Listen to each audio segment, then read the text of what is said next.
पासे मांखे अपडेट कनालू मीरपुर माथिलो मां शहर धोंदो तकरार बीहर भड़की उठियो आहे।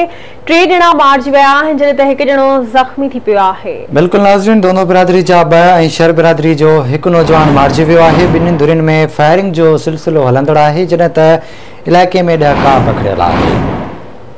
ख़बर अवांखे ॾियूं पिया मीरपुर माथिले मां शहर ऐं धोंदो तकरार बीहर भड़की उथियो आहे। 3 ॼणा मारिजी विया आहिनि, 1 ॼणो ज़ख़्मी आहे। अवांखे ॿुधाईंदा हलूं त धोंदा बिरादरी जा 2 ऐं शहर बिरादरी जो 1 नौजवान मारिजी वियो आहे। ॿिन्ही धुरियुनि में हिन वक़्तु बि फायरिंग हलंदड़ आहे जॾहिं त इलाइक़े में 10 का पकड़ियल आहे।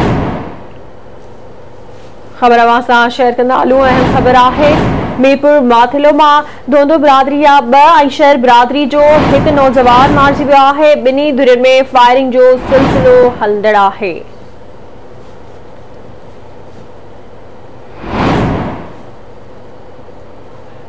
तफ़सील मालूम कंदासीं मीरपुर माथिलो मां लतीफ़ बसीर खां। जी लतीफ़, अपडेट कजो, कहिड़ा तफ़सील आहिनि?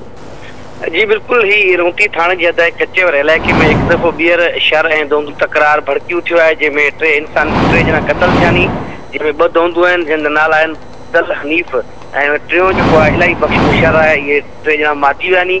ही जहिड़ो केतिरनि सालनि खां हले पियो, वक़्तनि बवक़्तनि केतिरियूं इंसानी जानियूं अॻिमें ज़ाया थी चुकियूं। गाॾी जेको वाक़ियो पेश आयो आहे जंहिंमें 3 ॼणा क़तल थिया आहिनि, पर हुन सां गॾोगॾु केतिरा ई कलाक गुज़री वञण बावजूदि रोहती पुलिस कचेवर इलाइक़े में न आहे पहुती ऐं उहे जेके फोती आहिनि उनखे हुनजा वारिस खणी पिया अचनि, जिते लेटर खां पोइ उन्हनि खे उबाड़ो पोस्टमार्टम जे लाइ नियो वेंदो।